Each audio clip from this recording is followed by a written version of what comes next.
Gálatas 3, a partir do versículo 1 diz assim: Ó Gálatas insensatos, quem vos seduziu?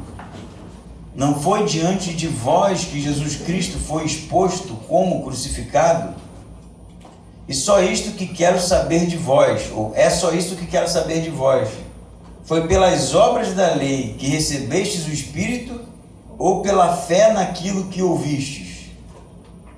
Sois tão insensatos assim, a ponto de, tendo começado pelo Espírito, estar agora vos aperfeiçoando pela carne? Será que sofrestes tanto por nada? Se é que isso foi por nada. Aquele que vos dá o Espírito e que realiza milagres entre vós, será que o faz pelas obras da lei ou pela fé naquilo que ouvistes? Assim foi com Abraão, que creu em Deus, e isso lhe foi atribuído como justiça. Sabei então que os da fé é que são os filhos de Abraão.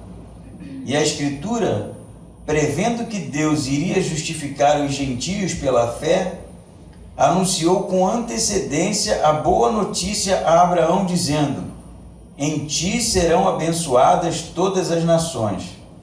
Desse modo, os da fé são abençoados juntamente com Abraão, homem que creu. Pois todos os que são das obras da lei estão debaixo de maldição, porque ele está escrito: maldito todo aquele que não permanece na prática de todas as coisas escritas no livro da lei. É evidente que ninguém é justificado diante de Deus pela lei, porque o justo viverá pela fé. A lei não vem da fé, ao contrário. O que fizer estas coisas terá vida por meio delas. Cristo nos resgatou da maldição da lei, tornando-se maldição em nosso favor, pois está escrito: maldito todo aquele que for pendurado em um madeiro. Isso aconteceu para que a bênção de Abraão chegasse aos gentios em Jesus Cristo, a fim de que recebêssemos a promessa do Espírito pela fé. Amém? Amém. Na semana passada nós iniciamos o estudo no livro dos Gálatas, né? E o capítulo 1 é marcado por uma apologética paulina quanto à sua apostolicidade, né? Provavelmente, como nós vimos semana passada, havia um questionamento quanto à autoridade de Paulo e quanto ao seu ministério apostólico. Nós vimos também que, embora a gente não tenha as indagações, né, descritas aqui, que foram feitas provavelmente ao apóstolo, você tem as respostas. Então, a possibilidade quase que certa é que judaizantes, que eram judeus convertidos ao cristianismo, estavam exigindo dos Gálatas guarda do sábado, circuncisão, uma conversão ao judaísmo para que eles pudessem ser filhos de Abraão. E dessa forma, questionando o ministério e o ensinamento de Paulo como alguém que agradava aos homens, tornando a sua mensagem facilitada, amaciada, não é? Para que houvesse então uma assimilação do público, dependendo do lugar que ele estivesse. Eu dei um salto para o capítulo 3, porque o capítulo 2 é mais ainda desta apologética de Paulo quanto ao seu ministério, até porque quando estudamos Atos, eu também li esse texto, né, e fiz um apontamento para realmente o problema que teve Paulo com os judaizantes. O capítulo 3 é quando Paulo começa então a desenvolver a sua teologia no que tange a questão da salvação e justificação. Para que a gente fique realmente situado na discussão aqui e não faça uma análise, né, fora do contexto, o que está acontecendo? Como falei aqui no início, havia por parte desses judeus cristãos uma insistência nas igrejas da Galácia, e a carta aos Gálatas não foi escrita a uma única igreja, né? Mas uma região em que haviam igrejas plantadas por Paulo. Esses judaizantes vinham de Jerusalém e eles se diziam estar na autoridade de Tiago, que era o líder da igreja em Jerusalém, irmão do Senhor, e estavam ensinando aos Gálatas que para que eles fossem reconhecidamente filhos de Abraão, como Israel era, e por conta disso gozar das promessas, né, e da salvação, eles deveriam então se submeter às leis mosaicas, à circuncisão, guarda do sábado, a uma conversão ao judaísmo. Porque, segundo os estudiosos, só desta forma eles fariam parte da promessa. Então, a pregação de Paulo, sem esses elementos do judaísmo, segundo os judaizantes, não era completa. Estava realmente faltante de alguns elementos de uma teologia mais judaica. Então, Paulo vai responder a essas indagações, como nós vimos no capítulo 1, de maneira bem irritada, eu diria, não é? E muitas vezes áspera. É uma carta realmente muito objetiva e que traz uma tensão em toda ela. Não é à toa que o texto que nós lemos, ele já começa o capítulo 3 chamando os Gálatas de insensatos, não é? E não é uma vez só que ele faz isso. E o texto começa assim, Gálatas insensatos, né? E a ideia aqui no grego é de alguém sem discernimento, né? Alguém cego, imaturo, verde na fé e coisas nesse sentido. Ele chega a dizer que eles, para terem mudado dessa forma, da maneira como eles estavam mudando e abraçando um novo conjunto teológico distante do que era o ensinamento de Paulo para eles, eles só poderiam ter sido encantados. E a ideia aqui, né, a minha está quem vos seduziu, né? Mas a expressão no grego, ela sugere um encantamento através de mágicas, né? Como se a mudança fosse tão absurda que a única explicação que Paulo encontrava para essa mudança de comportamento e de entendimento do que era o ministério salvífico de Jesus fosse através de magia, né? Hipnose, encantamento, né? E ele vai dizer, quem foi que vos encantou? Quem foi que vos seduziu? E aí o Paulo vai começar aqui no capítulo 3 até o versículo 5, primeira parte do seu argumento. E o primeiro deles é o argumento da experiência. O que Paulo diz? Ele fala, não foi diante de vós que Cristo foi exposto como crucificado? E é claro que os Gálatas não viram Jesus crucificado, né? E a ideia aqui é que o próprio Paulo expôs para eles, né, o que foi a morte de Jesus e ressurreição de maneira vívida, né, como um quadro pintado. A exposição de Paulo para os Gálatas foi realmente de uma realidade, não é? Que poderia ser, quem sabe, palpável até, no que tange a questão do ensino. Ele fala, Jesus foi exposto para vocês, foi ensinado, né? A morte de Jesus naquela cruz foi realmente ensinado para vocês de maneira vívida. E aí ele diz assim, e vocês então receberam Jesus, versículo 2. Mas eu vou fazer uma pergunta para vocês. Vocês receberam esse Jesus que foi exposto para vocês, né? Que foi trazido para vocês, através da guarda da lei ou através da fé? Primeira indagação aqui. Ele diz, só quero saber uma coisa, versículo 2. Foi através das obras da lei que vocês receberam o Espírito ou por aquilo que vocês ouviram, né? Então, foi exposto Jesus para eles, Jesus morto e ressurreto, de maneira vívida, e eles, por conta do entendimento do Evangelho exposto por Paulo, o Evangelho ensinado por Jesus, eles se converteram e receberam o Espírito Santo, não é isso?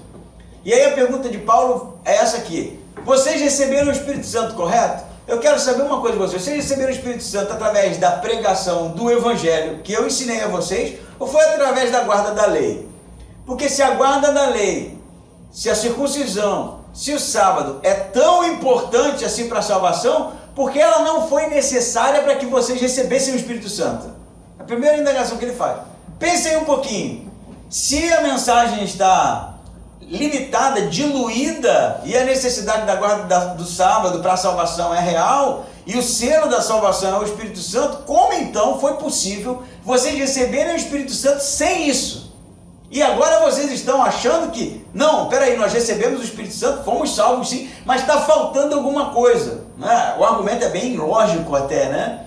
Ele vai mais ainda nessa questão da experiência, ele fala assim, no versículo 3 de novo: sois tão insensatos assim, a ponto de, tendo começado pelo Espírito, está agora vos aperfeiçoando pela carne.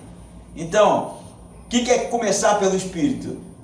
O Evangelho foi exposto, a conversão aconteceu, o convencimento do Espírito Santo aconteceu, o recebimento do Espírito Santo aconteceu.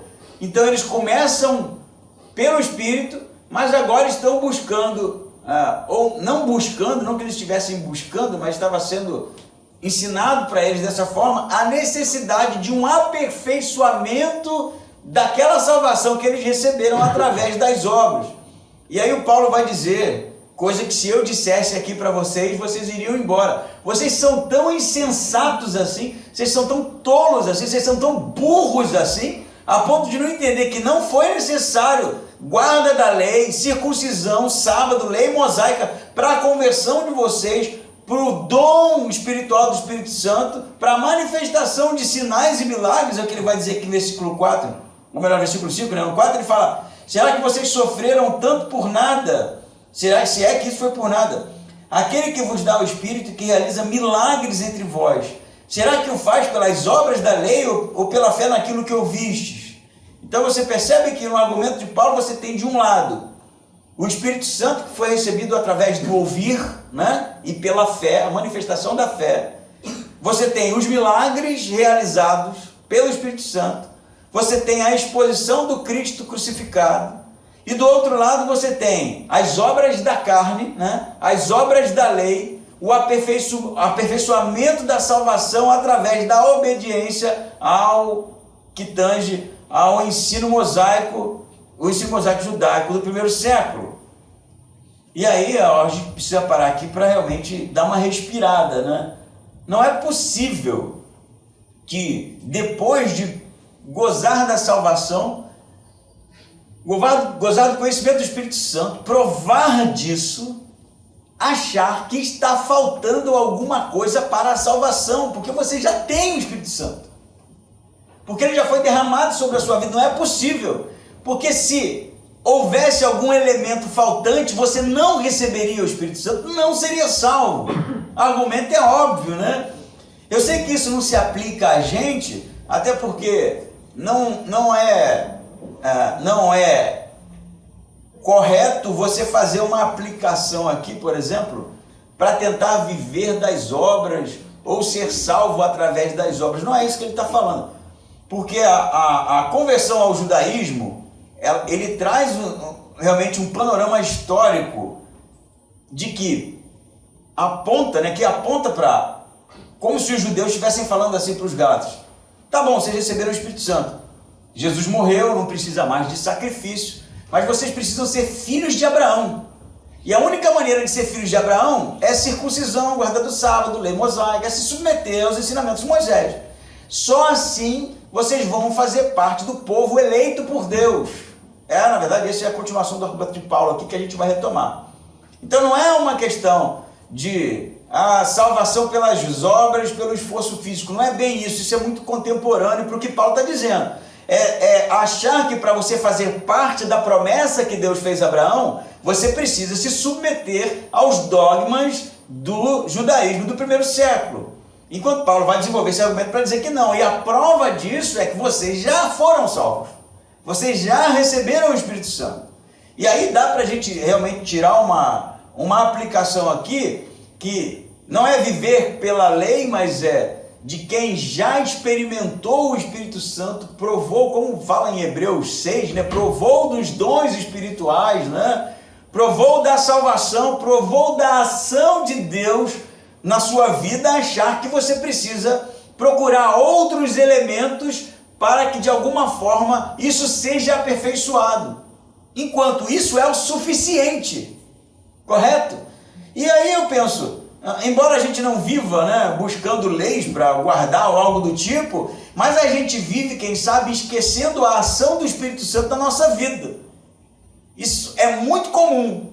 As pessoas realmente participarem de uma transformação, ou melhor, serem alvo da transformação do Espírito Santo, participarem da ação do Espírito Santo na coletividade do grupo, da igreja, do corpo, vivenciar realmente a ação de Deus, a transformação, e em um determinado momento achar que alguma coisa está faltando. Peraí, eu não estou completo, o evangelho não está fazendo tanta falta assim, essa igreja já não é mais como antigamente, eu preciso de algo mais, eu preciso de elementos outros para que eu me sinta de alguma forma, esse tipo de coisa, sabe? Como se espiritualidade ela estivesse realmente cativa ao lugar onde eu estou, como se espiritualidade dependesse do tipo de comunidade que eu faço parte, como se a espiritualidade dependesse da denominação, do grupo religioso, ou seja lá que tipo de coisa que a gente vem a imaginar. Enquanto a espiritualidade está na experiência pessoal com o Espírito Santo. Isso não é sobre depender de coletividade, de grupo, embora haja o elemento do ajuntamento para a adoração e do chamado, né, para a igreja realmente cultuar, mas a experiência com Deus, ela é pessoal, é minha, e ela precisa ser... ela precisa ser algo que me completa, que me preenche, e não que gere em mim a necessidade de outras coisas, não que gere em mim a necessidade de uma mensagem mais, que tenha mais a ver com o que eu preciso ouvir, né? Porque a gente acha que a gente vai ouvir aquilo que a gente precisa ouvir, porque acha que precisa ouvir aquele tipo de conteúdo, não é isso? Isso tem a ver normalmente com as nossas necessidades. Eu não sei se era o caso dos Gálatas, né? E se eles em determinado momento acharam que se fosse mais parecido com os judeus um pouquinho, se as palavras de Paulo fossem um pouco mais duras no que tange a exigência, né, de uma performance mais voltado para as ações, para a guarda dos mandamentos, uma coisa que é muito mais comum do que a gente imagina no meio cristão, né? Embora eu tenha dito que fazer esse tipo de análise, na verdade, de analogia, ela não é cronicamente, não é corretamente, né, no que tange a questão temporal, mas a gente vive procurando elementos, a gente esfria no nosso relacionamento com Deus, esfria na nossa espiritualidade e acha que a culpa está nos outros, sabe isso? A culpa está na mensagem, a culpa está na igreja, a culpa está no louvor, a culpa está na falta de ministérios, a culpa está em todo mundo, menos na gente, que não percebe que Deus tem feito grandes coisas na nossa vida e que para a gente realmente viver ou experienciar um avivamento espiritual, a gente precisa se voltar para Ele. É para Ele que a gente se volta, é na busca dEle. Eu sempre falei isso, inúmeras vezes, e ouço isso há muitos anos. Essa igreja não está mais legal. Sabe esse tipo de coisa? O pastor já não a igreja não sei o que. Como se a igreja fosse uma espécie de self-service, que você vai lá, serve o que você quer, prova e acha se está bem ou se está bom ou ruim para o seu gosto, para o seu paladar. Não se trata disso, gente. Se trata de mim e a minha experiência com Deus. E na maioria das vezes, se realmente eu provei do que Paulo está falando aqui, de uma transformação do Espírito Santo, da ação do Espírito Santo na minha vida, eu busco a transformação do corpo, eu busco a transformação da igreja, eu busco o reavivamento da igreja. Se a igreja não está bem, faça a diferença, realmente demonstre de maneira externa a ação do Espírito Santo na sua vida. Não é buscar outros elementos lá fora, né? Porque a gente acha que lá fora todo mundo é espiritual, né? Que a outra igreja é muito mais espiritual que a minha, não é isso?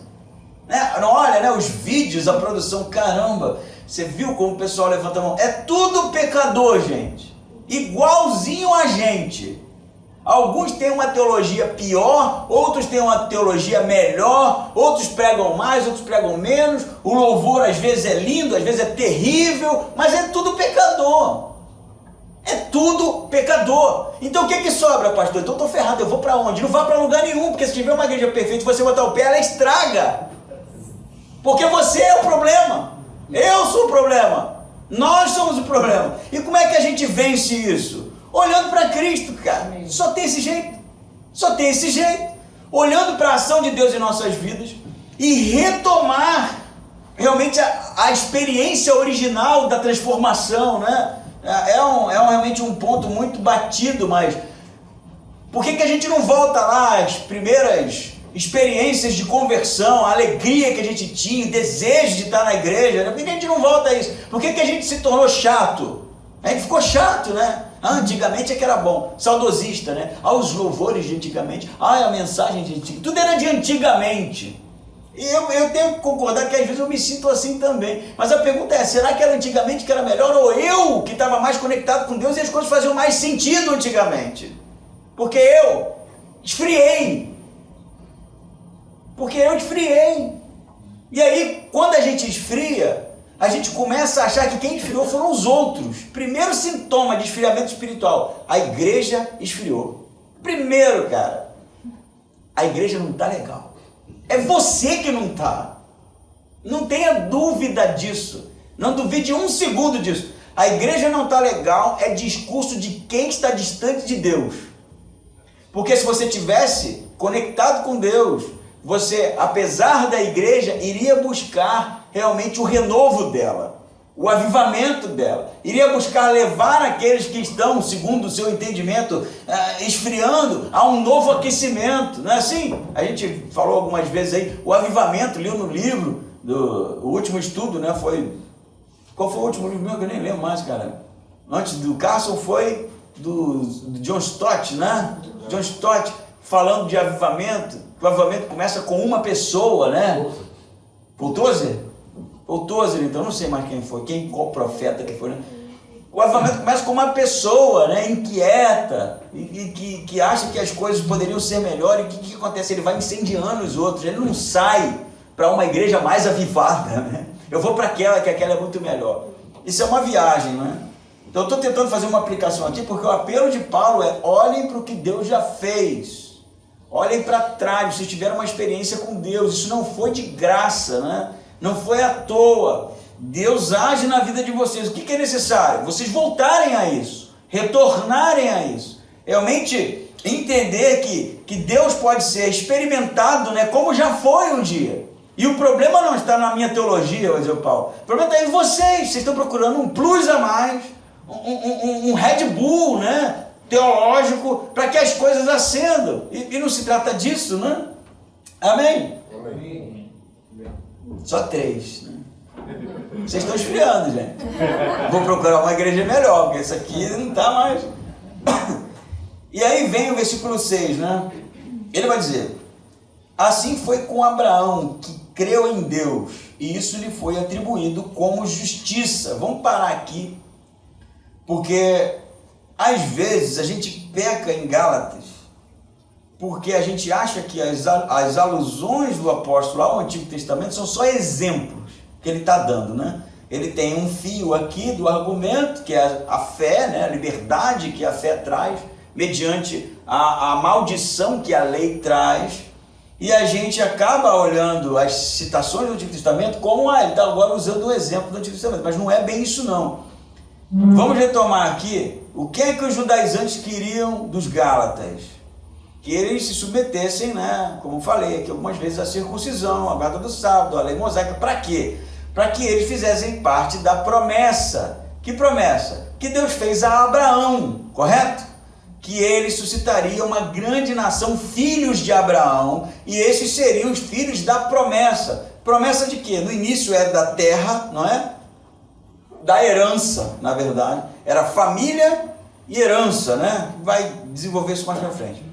E para que os Gálatas, os gentios, fizessem parte de tudo isso, não era só Jesus necessário.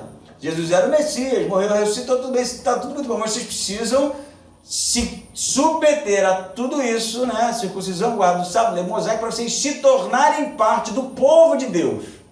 Esse é o argumento aqui contrário que Paulo está combatendo. Por isso ele vai, óbvio, em Abraão, né? Então vamos ver Abraão. E ele diz: Abraão creu em Deus e isso lhe foi atribuído como justiça. Do que ele está falando? É Gênesis capítulo 15, versículo 6. Deus promete uma terra a Abraão, né? Tira ele do povo dele, da cidade natal dele, e vai para a terra que ele mostraria, seria a herança, né? E Abraão vai pela fé e sai. Só que no capítulo 15, Abraão vai falar assim: mas eu não tenho nem filho, quem é que vai herdar isso? Porque ele vira um andarilho, né? Na Canaã. E aí Deus promete a ele um filho na sua velhice. E aí qual é a resposta de Abraão no versículo 6? E Abraão creu, e isso lhe foi atribuído como justiça. Que justiça? O que ele está falando? Pois é, tem uma discussão. Que tipo de justiça é essa que Deus promete a Abraão? Então, a fé que Abraão teve na promessa de Deus foi algo visto por Deus com bons olhos, né? De maneira que Deus olhou Abraão como alguém justo. E aí há desdobramentos do ponto de vista do Novo Testamento, e com o que Paulo vai dizer, que embora, né, não houvesse lei no tempo de Abraão, então, para que a gente pense de maneira correta, Abraão não estava sendo justificado no que tange a guarda das leis, porque não tinha ainda, né? Por exemplo, se fosse Moisés aqui, e Moisés foi justificado por quê? Porque ele tinha que guardar um tanto de lei, e aí a fé dele foi suficiente para torná-lo justo. Justo é alguém direito, né? Que não vacila na guarda da lei. O problema é que Abraão está antes disso, está antes da lei. Então ele foi tido como justificado. Na verdade, o texto grego diz que foi creditado, né? Como se na conta de Abraão entrasse a justiça, a conta mesmo, a conta do banco, né? Foi creditado para ele. Deus deu um crédito para ele, que foi a justiça. E aí guarde isso, né? Ele foi justo por causa da fé. O argumento de Paulo é esse aqui. E ele diz no versículo 17: saber então, no 7, né? Que os da fé é que são os filhos de Abraão. Então, Deus fez uma promessa a Abraão. Abraão creu na promessa, e por causa dessa fé que Abraão teve, Deus tornou Abraão justo, né? Acreditou na conta de Abraão a justiça. E aí Paulo está dizendo: tá vendo? Foi antes da lei. E ele foi feito justo por Deus. Então, todo aquele que crê como Abraão creve, como Abraão creu, como Abraão teve, né, a fé realmente na promessa de Deus, esses também são feitos justos. Entenderam o argumento aqui? Fácil, né? Não é simples. Ou melhor, não é difícil. Simples também não é, né? Então, todo aquele que crê pela fé, assim como Abraão creu na promessa, é feito justo. É o argumento de Paulo. Então ele vai dizer assim no versículo 8: e a Escritura, prevendo que Deus iria justificar os gentios pela fé, anunciou com antecedência a boa notícia a Abraão, dizendo: em ti serão abençoadas todas as nações. Gênesis 12. Essa é uma promessa anterior, né? Que Deus havia falado para Abraão, que por causa dele todas as nações seriam abençoadas, né? Todas as nações seriam abençoadas por Abraão, ou através de Abraão. Olha o argumento, não é só um exemplo, né? Então todas as nações vão ser abençoadas através de Abraão. Por quê? Porque Abraão foi alguém que confiou na promessa de Deus, correto? Não havia lei, e mesmo sem lei, ele foi tido como justo por Deus. Então a justificação, ser justo por Deus, não está diretamente ligada à lei, está diretamente ligada à fé, não é isso? E todo aquele que crê como Abraão, esse é feito justo como Abraão e descendência de Abraão. Por que Paulo está falando isso? Ele diz no versículo 9: desse modo, os da fé são abençoados juntamente com Abraão que creu. Por que Paulo está dizendo isso? Porque os judaizantes estavam falando: para vocês serem filhos de Abraão, como nós somos, vocês precisam guardar isso, isso, isso, isso. O que Paulo está dizendo? Não, vocês não precisam guardar nada, porque Abraão não guardou nada. E a promessa foi feita a ele pela fé. Isso está antes da lei. Se está antes da lei, os filhos de Abraão não são os da lei, são os da fé. Então todo aquele que crê como Abraão creu, eles são filhos de Abraão, descendência de Abraão.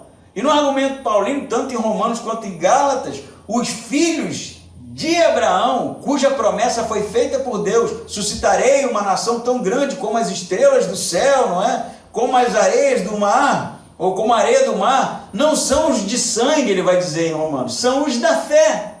Portanto, Gálatas insensatos, vocês são filhos de Abraão, vocês não precisam se submeter a nada disso, vocês não precisam se submeter à guarda do sábado, nem nada disso. Mas uma coisa interessante que ele fala, que Abraão, né, no capítulo 12, obtém a promessa de Deus que por causa dele todas as nações seriam abençoadas. Como? Com o derramamento do Espírito Santo, que é o que ele começa argumentando aqui. Os que creem em Cristo, né, eles são filhos de Abraão, porque Abraão creu na promessa de Deus, né, e por causa disso, da crença de Abraão, todas as famílias da terra seriam abençoadas com o derramamento do Espírito Santo, que é realmente o ponto do argumento de Paulo no versículo 1. Amém? Pô, lindo, está anotando isso, cara, você não esquecer. Você é filho de Abraão. Eu sou filho de Abraão. Todo aquele que crê na pessoa de Jesus faz parte do povo de Deus, que foi uma promessa feita a Abraão. Ah, mas e a lei? A lei ele vai dizer aqui. Vamos continuar. Aqui é mais teológico mesmo. A aplicação aqui que nós temos temos poucas, né? Mas muito eficazes. Diz assim no versículo 10: pois todos que são das obras da lei estão debaixo de maldição, porque está escrito: maldito todo aquele que não permanece na prática de todas as coisas escritas no livro da lei. Deuteronômio 27, 26. Na renovação do pacto que Deus fez com Abraão aqui, já no ministério de Moisés, né? Na renovação, depois que eles saem do Egito, Deus tira o povo do Egito, vocês lembram, né? Das pragas e do êxodo que vai começar nessa saída do povo. Deus vai renovar a aliança. Então, você vai ler lá em Deuteronômio, tem uma pá de coisa escrita, né? E aí, essa porção de Paulo, ela vai ser salientada, porque Deus vai dizer que qualquer um que ferisse um tópico da lei seria maldito. Esse é o ponto. Paulo cita assim, né? Lê de novo aqui: maldito todo aquele que não permanece na prática de todas as coisas escritas no livro da lei. Maldito. Que tipo de maldição é essa? É uma maldição da parte de Deus mesmo. Nem dá para amenizar. Ele estava entregando uma lei para o povo e estava dizendo: vocês precisam guardar isso aqui são as minhas diretrizes, né? É a minha lei. E quem não guardar é maldito. E quem não guardar é o quê? Pode ser aquele que não deseja guardar e aquele que falha, né? E aí você vai pensar: não, mas, pô, pastor, se alguém falhou, porque, poxa, não foi bom o suficiente para guardar a lei. E não é justo que Deus o amaldiçoe. Pois é isso mesmo que o texto está dizendo. Aquele que não guardar nenhuma palavra, ou pelo menos uma palavra descrita no livro da lei, é maldito, não é? Amaldiçoado. Por que Deus estava fazendo isso? Óbvio que isso vai acontecer no desenvolvimento do livro, mas Deus está fazendo isso porque, segundo Paulo, a lei não era para tornar o homem santo. A lei era para mostrar que o homem era pecador. A lei é perfeita, o homem que não é perfeito. Então a lei seria sempre uma seta acusando a incapacidade de você se justificar. Correto? Esse é o argumento de Paulo. Então, todo aquele que está na lei está debaixo de uma maldição. Por que maldição? A lei em si não é maldição. A maldição é falhar com ela. E ele vai continuar. Versículo 11. É evidente que ninguém é justificado diante de Deus pela lei. Por quê? Porque não é possível. A lei é boa, é ótima, é perfeita, boa e agradável, né? Jesus inclusive diz: eu não vim para revogar a lei, mas para cumpri-la, né? Jesus foi o único ser vivente nessa terra que cumpriu as leis de maneira perfeita, que não falhou em nenhuma, né? Mas ao mesmo tempo Paulo vai dizer: se você falar em uma, você está debaixo de uma maldição. Então, você é como o jovem rico, né? Que se encontra com Jesus e fala: o que eu preciso fazer para herdar a vida eterna, né? E aí Jesus, vai, você sabe, né? Honra pai e mãe, né? Não, ele fala, e tudo isso eu tenho feito, né? Tudo isso eu tenho feito. E aí Jesus fala, então vai e vende tudo que tem, dá aos pobres, porque o cuidado dos pobres também está na lei. E aí ele vai embora, porque isso ele não guardava, né? Então ele era um hipócrita, né? Que dizia que fazia tudo perfeitamente, mas Jesus foi lá justamente na ferida e mostrou para ele que ele não guardava. Porque quando ele fere uma lei, ele está debaixo de uma maldição. E aí o argumento de Paulo cresce agora. No primeiro momento ele vai dizer, vocês provaram o Espírito Santo, provaram da salvação, provaram dos milagres, provaram da manifestação do Espírito Santo, e agora acham que a lei pode aperfeiçoar vocês. Não pode, porque para vocês serem filhos de Abraão, vocês precisam ser filhos da fé. Porque Abraão obteve uma promessa da parte de Deus por causa da sua fé. Então todo aquele que crê como Abraão é filho de Abraão, faz parte da promessa, é o povo de Deus. E aqueles que procuram se justificar através das leis, eles são injustificáveis. Por quê? Sabem que estão debaixo de uma maldição porque falham e nunca irão conseguir se justificar a si mesmo. Amém? Amém. Caramba, isso é maneiro demais, assim. Você vibra aí, tá? Porque foi uma semana estudando isso aqui, tá? Só para isso, pastor? Só para isso? Mano, viver debaixo da lei é viver debaixo da maldição. Viver debaixo de uma conduta que acha que a salvação pode ser conquistada através das boas coisas que a gente pode produzir, é viver debaixo de uma maldição. Não tem como.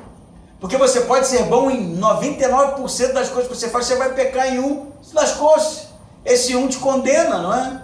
Esse um, a gente brinca assim, quando eu tocava, né? Que o músico vai num recital, um workshop, né? Um workshop lá de guitarra, e o cara arrebenta, mano. 2 horas de show, tocando pra caramba, executando o instrumento dele com uma perfeição, com uma técnica. Ele erra uma. No dia seguinte a galera só lembra disso. Você sabe qual é o vídeo que vai pro YouTube? Do cara errando. Não é isso? A gente é muito bom em salientar as falhas, né? Os erros. Como a gente tem 99% da execução está perfeita, 1% que não toca nada. Eu vi esses dias, um vídeo era os piores erros dos guitarristas de rock. Aí mostrava o Slash lá, errando tudo, cara, um negócio terrível. Eu falei, caramba, bicho, que coisa ruim.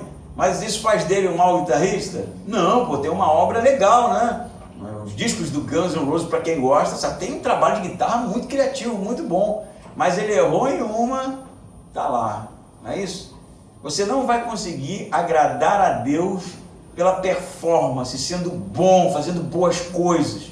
Fazer boas coisas é melhor do que fazer coisas ruins, né? Eu concordo com isso. E tomara que você faça boas coisas. Mas tomara que essas coisas boas que você faça seja realmente algo motivado pelo Espírito Santo.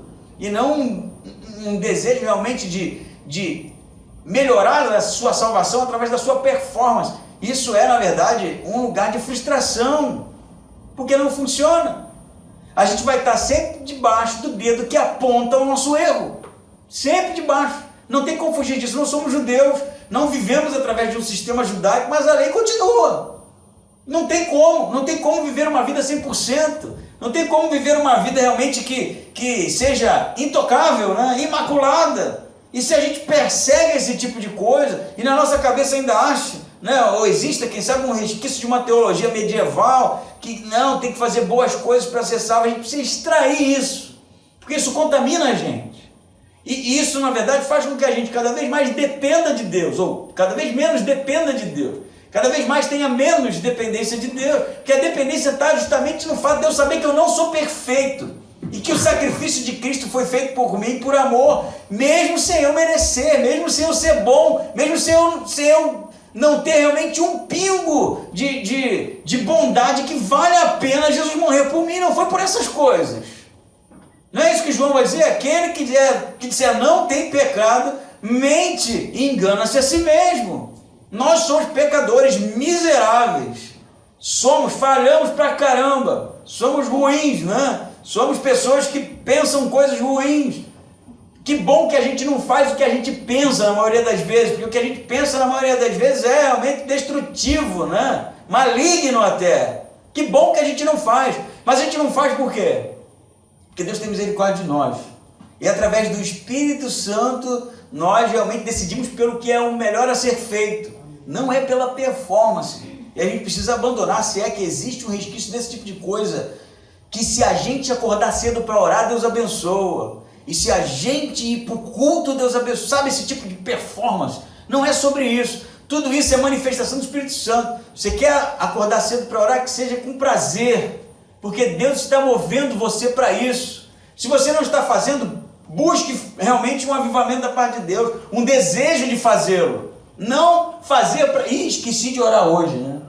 A gente faz isso, né? É muito comum. Eu faço isso. Caramba, já acordo com, né, a notícia ruim. Caramba, aí já tira minha organização toda do lugar, né? A hora de estudar já não dá mais, a hora que eu tive para orar já mudou tudo, eu tenho que inventar alguma coisa para achar aquela brecha. E a gente tem, no fundo, pô, Deus deve estar. Não tem, cara? Todo mundo. Falhei. Falhou. Quando você não falhou? Queria saber isso. Quando foi que você não falhou? Você acha que essa sua rezinha é linda? É a oração que Deus mais espera durante o dia. Ai, fulano não orou, né? Fulano não orou. Como eu estava desejoso de ouvir essa... A gente acha oração porca que a gente faz. Porca. Só pensa na gente, pede um monte de coisa. Eventualmente lembra de interceder por alguém. Às vezes intercede, nem sabe se a pessoa foi curada, já esquece. A gente fala isso no grupo, né? E a gente acha que esquecer isso é o que Deus vai chorar lágrimas. Não, né? Deus nos ama, mano. Nos ama de um jeito que você sequer imagina. A ponto de enviar o filho dele naquela cruz. E quando você vacila, ele continua te amando. E o desejo de Deus é que esse amor seja um amor tão profundo, tão intenso, que leve a gente a mudar. Por causa do amor dele. Não é porque a gente precisa ser bom o suficiente para ele nos amar, porque isso não vai acontecer, não é possível. Viver assim é viver debaixo de maldição. Maldição. É Deus falando, cara, você não precisa provar nada para mim. Não é sobre isso mais. Não é sobre provar o quanto você é bom, o quanto você é crente, o quanto você é caridoso, o quanto você... Não é sobre isso não. É sobre realmente entender o sacrifício de Cristo naquela cruz, o amor profundo, intenso de Deus. Amém? Amém. Isso que ele vai dizer. O justo, final do versículo 11, viverá pela fé. O justo, quem é o justo? Justificado. É aquele que não tem condições de cumprir todos os ritos da lei, e por causa da fé, ele é justo. Eu sou justo. Por quê? Porque eu creio que o sacrifício de Cristo é suficiente para me tornar justo. O justo viverá pela fé. E o que é fé, gente? Vamos lá. A gente está falando tanto de fé aqui, né? O que é fé? Que tipo de fé foi a fé de Abraão? O que ele creu quando Deus falou, eu vou te dar um filho? E o cara com 100 anos, 450 anos já, né? Não fazia nada. Vocês já leram a história de Abraão? O texto diz que Abraão já era um homem amortecido. Ele não era viril. Impotente não, impotente é um cara novo. Ele era um velho, né? É um velho, um senhorzinho, né? E aí, pensa no mais senhorzinho aí que você conhece, você fala, esse cara não vai fazer um filho, né? Quando acontece um filho numa situação dessa, tu fica assim, meu, que absurdo, né? Como assim, né? Não tem essas histórias, né? Que o cara velhão casou com a novinha lá e ela engravidou e o cara tinha 86 anos, você fica, meu, que absurdo, né? Abraão tinha mais de 100 já, né? Já não esperava nada disso. E aí Deus faz uma promessa, eu vou te dar filhos. Você já entendeu aqui que a promessa de Deus tange ao absurdo, né? Por quê? Porque não dava mais conta, não era possível, mas a esposa também era velha, não iria engravidar. Tanto que ele até confundiu isso, né? E engravidou quem não era para ser engravidado, né? Porque o que Deus deu para ele deixou o cara feliz, né? Bem alegre. Ele saiu engravidando as pessoas e porque ele entendeu errado a promessa. Mas o ponto é que o que foi a fé de Abraão? Ele foi uma concentração dele de que ia dar certo? Ele ficou assim, vai dar certo, isso vai dar certo. Eu sei que eu sou um velho, mas eu vou aqui botar um pensamento positivo. Foi isso, não? O que foi? A confiança de que o que Deus prometeu para ele ia se cumprir. É isso. O que Abraão creu? Ele ficou lá, aqui, ó, vai dar. Não. Ele descansou em Deus. Deus falou assim, eu vou te dar um filho. Ele, tá bom, se você disse, eu confio. E o que é a fé do Novo Testamento? A gente fala de fé, né? A gente fala assim, quem crê em Jesus. O que é crer em Jesus, gente? Crer em Jesus é acreditar que ele existe? Não. Qualquer historiador acredita que ele existe. É só pegar um livro de história aí, atual, e ver. Ninguém nega mais a existência de Jesus histórico. É crer que Jesus foi um cara legal, bondoso? Não. É crer no absurdo da ressurreição. É um absurdo isso. Assim como Abraão era velho e não podia ter filhos mais, e Deus fez uma promessa e cumpriu, Jesus morreu. E no terceiro dia ele ressuscita dentre os mortos. Então o primeiro aspecto da fé que Paulo está comparando é a confiança de que realmente a ressurreição se deu, porque os Gálatas não viram isso, os apóstolos que viram e testemunharam. Primeiro aspecto, confiar de que isso é verdade e a ressurreição realmente se deu. Segundo aspecto, houveram promessas, não é? Da sua vinda, da inauguração de um novo reino, da transformação do mundo criado, decaído. São promessas. E a fé em Cristo é confiar nessas promessas, como Abraão confiou. É o mesmo elemento. É a fidelidade àquilo que Deus falou, né? Tantas vezes eu falei isso. Fé vem de pistos, a tradução é fidelidade literal, é ser fiel às promessas que Deus fez, assim como Abraão foi fiel à promessa que Deus fez a ele. Então todo aquele que tiver a fé como Abraão teve na pessoa de Cristo, que ele morreu, ressuscitou para nos salvar da condenação e irá realmente transformar essa criação, inaugurar a nova criação de Deus, que nós fazemos parte como povo de Deus. Isso é fé, é confiar nessas coisas, confiar de maneira que isso não seja algo que se tropece, que se negocie, que seja inconstante, essas promessas, amém? Amém. Mas também, Abraão, ele não pôde viver uma vida somente subjetiva da confiança dele em Deus. A confiança na promessa de Deus era a vida de Abraão, que era vivida segundo as promessas. Correto? Por isso que ele era um andarilho. Por isso que ele estava numa terra que ele não conhecia, mas que foi prometido por Deus, que daria para ele no futuro. E você sabe que ele nem viu essa terra direito sendo dele, né? No máximo comprou um pedacinho lá, onde ele sepultou a esposa. Mas ele não teve a promessa. Quem teve foram os filhos, a descendência. Milhares de anos depois, falar milhões, né? Milhares de anos depois, mas ele viveu uma vida segundo a sua fé, correto? Entendido aqui, o que Paulo está falando para os Gálatas?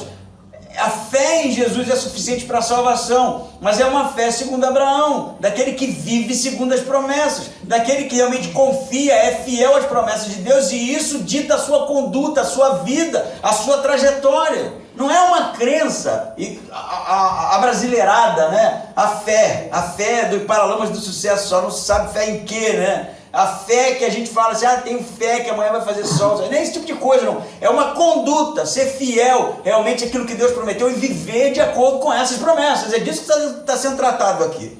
Uma vida conforme Abraão, uma fé segundo Abraão. Então não adianta a gente vir aqui e dizer, eu creio em Deus. Isso não significa muita coisa, não. Significa que se você crê para a salvação, que o sacrifício de Cristo é suficiente para te salvar, amém. Mas isso também é algo que precisa ser entendido no campo da mudança, da trajetória, da vida cristã, da fidelidade realmente ao plano de transformação de Deus. Amém. Não é só um discurso. Falei isso tantas vezes, não é só uma premissa, né? Não é só uma teologia que a gente aprende a repetir, né? É uma vida de entrega, de confiança. A gente está arrumando para a terra prometida, não é isso? Amém. É a mesma coisa. A gente está num êxodo, não é? Como a descendência de Abraão. Para onde? para a terra prometida. Que terra é essa? É essa aqui, transformada, recriada, segundo realmente os desígnios de Deus, onde Ele habitará conosco. Não é isso? Isso é teologia do Novo Testamento. Isso é teologia paulina. Então, eu entendi, pastor, eu não vou mais viver da performance, não, achando que eu posso merecer a salvação, mas isso também não quer dizer que eu precise abrir mão de algumas coisas, né? Eu posso continuar vivendo de maneira que eu vivia, sem nenhum tipo de alteração. Não. Mas também não vai ser eu que vai dizer para você o que você tem que fazer, o que você tem que deixar de fazer. Que aí vira lei de novo. Se eu começar quais os 10 passos, lascou-se. Aí virou lei. Isso precisa ser algo entendido, não é? Isso precisa ser algo percebido, sentido da parte de Deus, e aí a gente avança realmente numa trajetória como a fé de Abraão. A fé que gera transformação, uma fé que gera mudança, uma fé que gera mudança de caráter, santidade, uma fé que faz com que a gente tenha desejo de estar junto, de congregar, de adorar o Senhor, de estudar a palavra. É esse tipo de coisa. Então, o que nos move é a transformação, é o Espírito Santo, não são as obras, não é o desejo de agradar a Deus, porque como o desejo de agradar a Deus sim, mas o desejo de conquistar a salvação, algo do tipo, é viver debaixo da maldição. Então o justo viverá pela fé. Amém? Amém. Tá grande, né? Vocês não estão aguentando mais, né? Ai daquele que... Vamos lá, não guardar um tio do que eu estou falando aqui. Versículo 12. A lei não vem da fé, ao contrário. Essa parte aqui é top. O que fizer estas coisas terá vida por meio delas. Então, a fé não vem da lei. E quem vive pela lei vai ter que fazer e viver segundo ela. Aí no versículo 13 ele diz assim: Cristo nos resgatou da maldição da lei. Você precisa entender isso aqui muito bem. Tornando-se maldição em nosso favor ou em nosso lugar. Pois está escrito: maldito todo aquele que for pendurado em um madeiro. Olha o argumento de Paulo.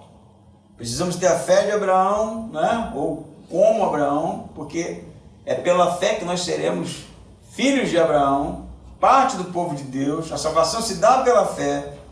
Viver pela prática das obras da lei é maldição, não é? É uma maldição. Maldição que condena quem? Condena todo aquele que falha em cumpri-la, não é? Os judeus, e condena os gentios, que embora não tivesse a lei escrita, tinha a lei gravada nos seus corações. Argumento de Paulo em Romanos, né? Então, todos estão debaixo da maldição da lei, tanto os judeus quanto os gentios.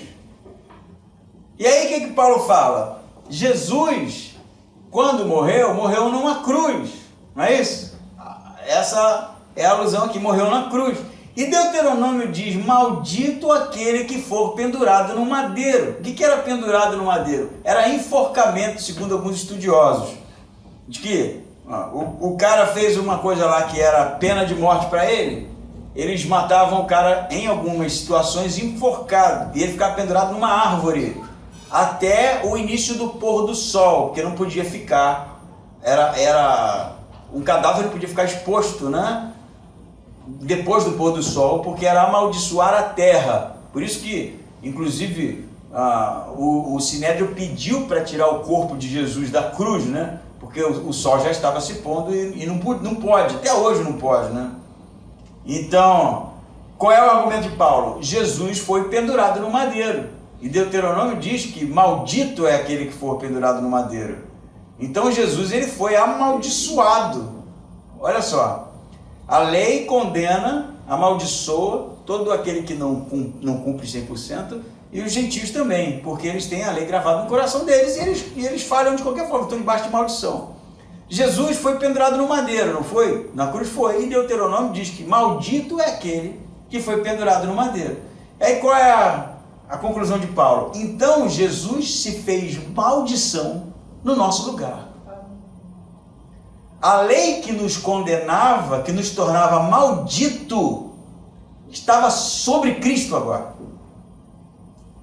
E quando Jesus ressuscita dos mortos, ele é justo, né? Porque ele foi condenado injustamente, assim como ele carrega os nossos pecados sobre si, isso não faz dele um pecador, não é? Ele é alguém injustamente condenado, carrega os nossos pecados sobre si, também carrega a maldição da lei sobre si. E aí ele, quando carrega a maldição da lei, ele nos torna livre da maldição da lei. Como? Carregando a maldição, porque foi amaldiçoado, e quando ele ressuscita ele é justo, e todo aquele que está em Cristo, a lei não o acusa mais. Por quê? Porque a nossa salvação não vem pela guarda de lei nenhuma, por performance nenhuma, é pela fé. Pela fé de que Jesus, quando ressuscitou, resolveu esse problema. Não tem esse problema mais. Não tem o que a gente faça, vai dizer Paulo, que possa nos separar do amor de Deus. Não tem o que a gente faça que vá fazer com que Deus ame menos a gente. Não tem um erro que a gente possa vir a cometer que vai fazer com que o amor de Deus seja limitado nesses aspectos. Não existe mais. Porque tudo se resume à morte e ressurreição de Cristo naquela cruz, que nos tornou justos de uma vez por todas para sempre.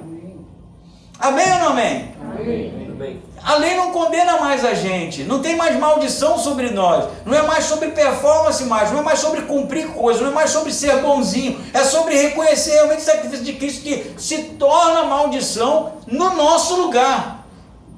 No nosso lugar. E que fique claro isso, é bonito, mas é trágico. É trágico. Porque foi por sua culpa que o Filho de Deus teve que ir para a cruz. Foi por minha culpa que o Filho de Deus teve que ir para a cruz. Foi por causa dos nossos pecados, das nossas iniquidades, das nossas transgressões, que ele sangrou. Então, muita calma nessa hora, né? Bonito? Que bom, Jesus, como você me ama. Mas a gente precisa ter a consciência de que o ato de Jesus na cruz é um ato deliberado, ele vai porque ele quer, mas porque ele amou o mundo de tal maneira, né? Deus, na verdade, amou o mundo de tal maneira a ponto de entregar o único filho naquela cruz por causa de nós. Isso é um amor absurdo, é um amor profundo, intenso, grandioso, incomensurável, é algo que não pode ser medido, né? Então, por que eu tenho que viver uma vida que agrade a Deus? Se eu tiver que te dizer isso, eu falei.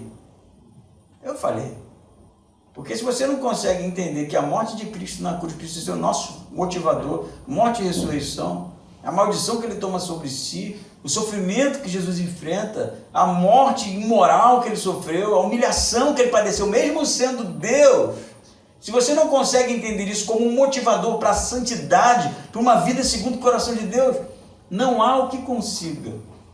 Não há o que consiga. Por que eu devo orar? Por que eu devo viver uma vida de santidade? Por que eu devo congregar? Por que eu devo cuidar das pessoas? Por que eu devo orar? Por que eu devo interceder? Você não deve fazer nada. Você não deve fazer nada. Não deva fazer. Porque no dia que você tiver que dever que fazer, tiver o dever de fazer, isso é lei. Faça porque o amor de Cristo nos constrange.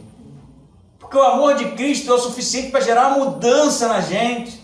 O desejo de agradá-lo, de optar pelo que é o melhor a ser feito, de priorizar o seu reino, de viver uma vida segundo uma fé que a gente professa como fé genuína, de viver uma vida de pessoas, de homens e mulheres transformados que foram tocados pelo sacrifício de Cristo naquela cruz. Esse é o evangelho genuíno. É isso que nos move. É isso que faz com que a gente esteja todo domingo aqui, semana após semana, se ajuntando, intercedendo pelas pessoas, pregando o evangelho. É isso, nada mais do que isso. E no dia que for algo mais que isso, a gente está vacilando. Porque realmente o amor de Deus precisa ser suficiente para gerar essa transformação na gente. Amém? Amém. E ele conclui, né? Versículo 14. Isso aconteceu para que a bênção de Abraão chegasse aos gentios em Jesus Cristo, a fim de que recebêssemos a promessa do Espírito pela fé. Amém? Amém. Abraão creu e a sua fé em Deus lhe foi acreditado como justiça, e todo aquele que crê em Jesus como Senhor e Salvador é filho de Abraão, é filho da fé, é o povo de Deus, é o herdeiro das promessas pela fé.